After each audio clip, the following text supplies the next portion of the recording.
കൂട്ടുകാരെ, നമ്മൾ ഇന്ന് +1 കെമിസ്ട്രി ആണ് നോക്കുന്നത്. അപ്പോൾ ഇതിൻ്റെ നെയിമിംഗ് ഒന്ന് ചെയ്താലോ. ആദ്യം നമ്പർ ചെയ്യുക. 1 2 3 4 5. ഇനി ഇങ്ങനെയാണ് നമ്പർ ചെയ്യുന്നത്. അപ്പോൾ തേർഡ് പൊസിഷനിൽ മീഥൈൽ ഗ്രൂപ്പ് ഉണ്ട്. ബ്രാഞ്ചായിട്ട് മീഥൈലല്ലേ ഇരിക്കുന്നത്. എത്ര കാർബൺ ഉണ്ട്? 5 കാർബൺ ഉണ്ട്. അപ്പോൾ പെൻറ്റേൻ വരും. CN അവസാനമാണ് നമ്മൾ ഈ IUPAC നെയിമിൻ്റെ കൂടെ ചേർക്കുന്നത്. അപ്പോൾ എങ്ങനെ വരും? 3 മീഥൈൽ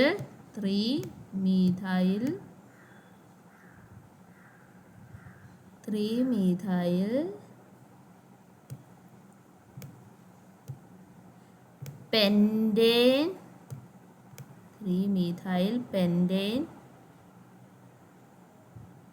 നൈട്രൈൽ. CN ഗ്രൂപ്പ് വരുമ്പോൾ പേരിൽ നൈട്രൈൽ എന്നാണ് വരുന്നത്. പെൻറ്റേൻ നൈട്രൈൽ. എങ്ങനെ പേര് വന്ന്? 3 മീഥൈൽ പെൻറ്റേൻ നൈട്രൈൽ. അടുത്ത നെയിം ചെയ്ത് നോക്കാം. ഇവിടെ COOH ഗ്രൂപ്പാണ്. COOH group. അപ്പോൾ ഇവിടെ നിന്ന് വേണം നമ്പർ ചെയ്ത് കൊടുക്കാം. 1 2 3 4 5 6 7. ഇപ്പം 7 കാർബണാറ്റം ഉണ്ട് ലോങ്ങസ്റ്റ് ചെയിനിൽ. ഇനി എന്താ വരുന്നത്? ഗ്രൂപ്പ് ഫങ്ഷണൽ ഗ്രൂപ്പ് നോക്കുക. 2 ഫങ്ഷണൽ ഗ്രൂപ്പും ഉണ്ട്. ഒന്ന് കാർബോക്സിലിക് ആസിഡും ഉണ്ട്, ഒന്ന് കീറ്റോണും ഉണ്ട്. അതുകൊണ്ട് ഈ കീറ്റോൺ ഗ്രൂപ്പിനെ നമ്മൾ ഓക്സോ എന്നായിട്ടാണ് റെപ്രസെൻ്റ് ചെയ്യുന്നത്. അപ്പോൾ ഓക്സോ ഗ്രൂപ്പ് എത്രാമത്തെ പൊസിഷനിലായിരിക്കുന്നത്? Ketone group 5. അപ്പോൾ 5 ഓക്സോ എന്നാണ് നമ്മൾ റെപ്രസെൻ്റ് ചെയ്യുന്നത്. ഓക്സോ 7 കാർബണാറ്റം വരുമ്പോൾ ഹെപ്റ്റേൻ ആണ്. ഹെപ്റ്റേൻ ഓയിക് ആസിഡ്. ഹെപ്റ്റേൻ കാർബോക്സിലിക് ആസിഡാണ് അടുത്ത ഫങ്ഷണൽ ഗ്രൂപ്പ്. അതിന് ഓയിക് ആസിഡ് എന്നാണ് നമ്മൾ പറയുന്നത്. പേരിൻ്റെ കൂടെ ഓയിക് ആസിഡ് എന്നാണ് ചേർക്കുന്നത്. അപ്പോൾ 5 ഓക്സോ ഹെപ്റ്റേൻ ഓയിക് ആസിഡ് എന്ന് വരും ഇതിൻ്റെ നെയിമിങ്. ഈ ഡബിൾ ബോണ്ട് ഓയ്ക്ക് പകരം OH ആയിരുന്നെങ്കിൽ നമ്മളിവിടെ എന്ത് ചേർത്തേനെ? ഹൈഡ്രോക്സോ എന്ന് ചേർത്തേനെ. അപ്പോൾ ഇവിടെ ഡബിൾ ബോണ്ട് O ആയതുകൊണ്ട് നമ്മൾ എന്ത് ചേർക്കും? 5 ഓക്സോ ഹെപ്റ്റനോയിക് ആസിഡ് എന്ന് ചേർക്കും. അടുത്ത നാഫ്തലിൻ ഒരു ആരോമാറ്റിക് കോമ്പൗണ്ട് ആണോ എന്ന് ചോദിച്ചിരിക്കുന്നത്. അക്കോർഡിംഗ് ടു ഹക്കിൾസ് റൂൾ അനുസരിച്ച് സൈക്ലിക്കും പ്ലെയിനാറും കോൺജുഗേറ്റഡ് സിസ്റ്റംസിൽ 4n+2 പൈ ഇലക്ട്രോൺസും ഉണ്ടെങ്കിൽ അവ ആരോമാറ്റിക് ആണ്. അപ്പോൾ നാഫ്തലിൻ നോക്കൂ. 2 4 ഒരു ബോണ്ട് എന്ന് പറയുന്നത് 2 ഇലക്ട്രോൺ. അപ്പോൾ 2 4 6 8 10 ഇലക്ട്രോൺ ഉണ്ട്. അപ്പോൾ 10 പൈ ഇലക്ട്രോൺസ് ഉണ്ട്. അതുപോലെ തന്നെ ഇത് സൈക്ലിക് ആണ്. നാഫ്തലിൻ സൈക്ലിക് ആണ്, പ്ലെയിനാർ ആണ്, കോൺജുഗേറ്റഡ് സിസ്റ്റംസ് ആണ്. എന്താണ്? ഓൾട്ടർനേറ്റീവ് ആയിട്ടാണ് ഡബിൾ ബോണ്ട്സ് വരുന്നത്. Double bond, single bond, double bond അങ്ങനെയല്ലേ. അപ്പോൾ ഇത് നാഫ്തലിൻ എന്ന് പറയുന്ന ഒരു ആരോമാറ്റിക് കോമ്പൗണ്ട് ആണ്. അടുത്ത മാർക്കോണിക്കോഫ്സ് റൂൾ ആണ് പറയുന്നത്. Markovnikov's rule state that when an unsymmetrical reagent is added to an unsymmetrical alkene, the negative part of the reagent is get attached to the carbon containing less number of hydrogen atom. ഇവിടെ നോക്കൂ, പ്രൊപ്പീനാണ് തന്നിരിക്കുന്നത്. ഇവിടെ ഏത് carbon ആറ്റങ്ങളിലാണ് hydrogen ആറ്റങ്ങളുടെ കുറവ്? ഇവിടെ 2ാമത്തെ പൊസിഷനിൽ. ഇവിടെ hydrogen ആറ്റങ്ങളുടെ എണ്ണം കൂടുതലാണ്. അപ്പോൾ മാർക്കോണിക്കോഫ്സ് റൂൾ അനുസരിച്ച് നമ്മൾ ആഡ് ചെയ്യുന്ന റിയേജൻറ്റ്, ഇവിടുത്തെ അൺസിമെട്രിക്കൽ റിയേജൻറ്റ് HBr ആണ്. ഇതിൻ്റെ നെഗറ്റീവ് പാർട്ട് ആരാണ്? Br- ആണ്. ഹൈഡ്രജൻ പോസിറ്റീവ് പാർട്ടാണ്. അപ്പോൾ ഈ Br- ആഡ് ചെയ്യുന്നത് എപ്പോഴും എങ്ങോട്ടായിരിക്കും? ഹൈഡ്രജൻ ആറ്റങ്ങൾ കുറവുള്ള സൈഡിലേക്കായിരിക്കും എന്ത് ആഡ് ചെയ്യപ്പെടുന്നത്?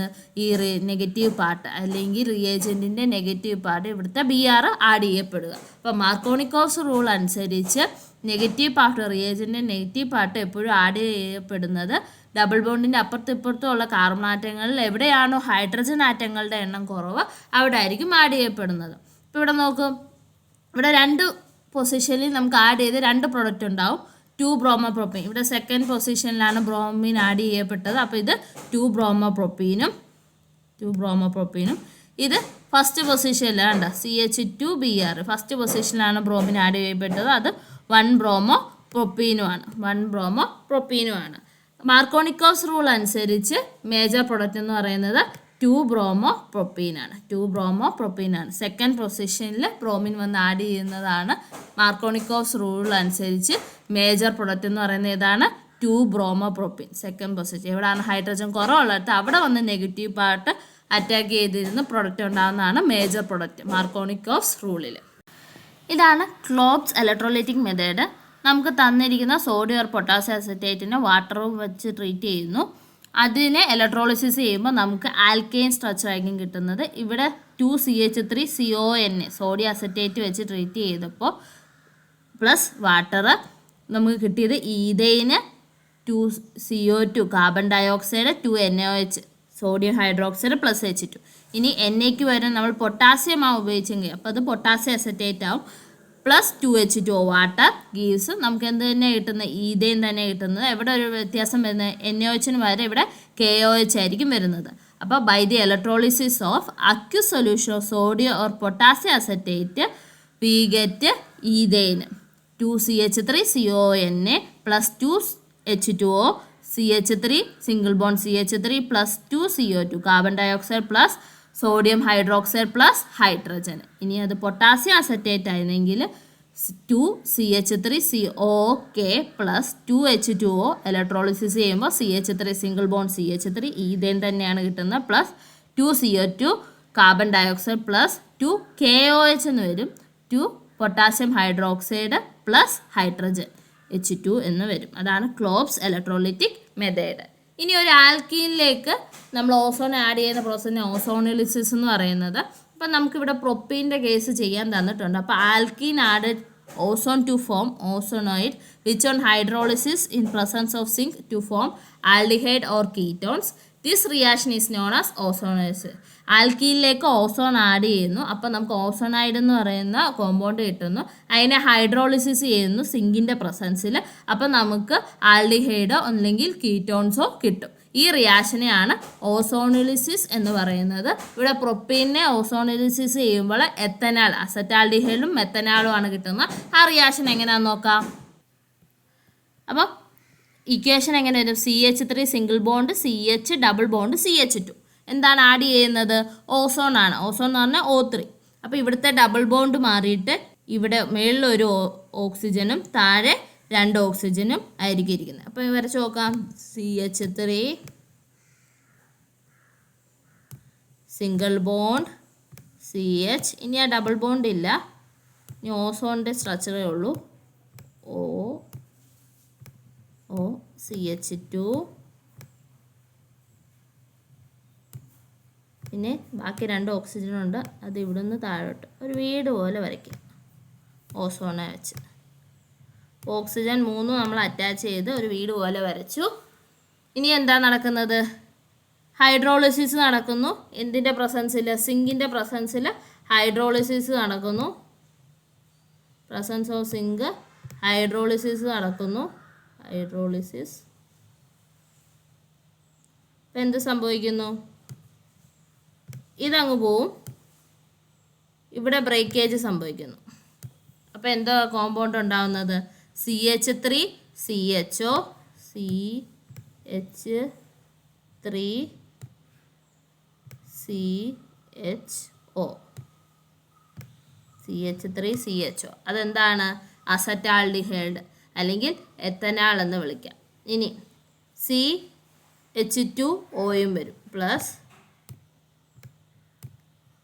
CH2O. അതെന്താണ്? മെത്തനാൾ. അതെന്താണ്? മെത്തനാൾ. അപ്പം ഇതെന്താണ്? അസറ്റാൽഡിഹൈഡ് അല്ലെങ്കിൽ എത്തനാൾ. ഇതെന്താണ്? മെത്തനാൾ.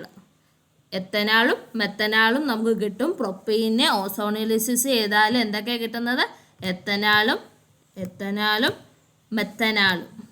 മെത്തനാളും ആയിരിക്കും കിട്ടുന്നത്. അപ്പം എങ്ങനെയാണ് ചെയ്യുന്നതെന്ന് മനസ്സിലായ? പ്രൊപ്പീൻ എഴുതുക, ഓസോൺ ആഡ് ചെയ്യുക, പിന്നീട് എന്താ സമയം? ഈ ഡബിൾ ബോണ്ട് മാറ്റിയിട്ട് വീട് പോലെ ഓക്സിജൻ ആറ്റങ്ങളെ വരച്ച് വെക്കുക. കണ്ടോ?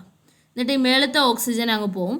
ബാക്കി 2 ഓക്സിജനും ഇപ്പുറത്തെ അപ്പുറത്തെ ആൾക്കാർക്ക് ഈക്വലായിട്ട് ഷെയർ ചെയ്ത് കൊടുക്കുന്നു. എന്നിട്ട് ഉണ്ടാകുന്ന കോമ്പൗണ്ട് എഴുതി വെക്കുക. ഇത് കട്ടാകുമ്പോൾ ഇവർക്ക് ഈ ഓക്സിജനെ കിട്ടും, ഈ ഓക്സിജനെ ഇവർക്കും കിട്ടും. അപ്പോൾ CH3 CHOയും OCH2ഉം കിട്ടും. അപ്പോൾ എത്തനാളും മെത്തനാളും ആയിരിക്കും പ്രൊഡക്റ്റ് കിട്ടുന്നത്. അപ്പോൾ ഇത്രയാണ് നമ്മൾ ഈ ക്ലാസ്സിൽ നോക്കുന്നത്. താങ്ക്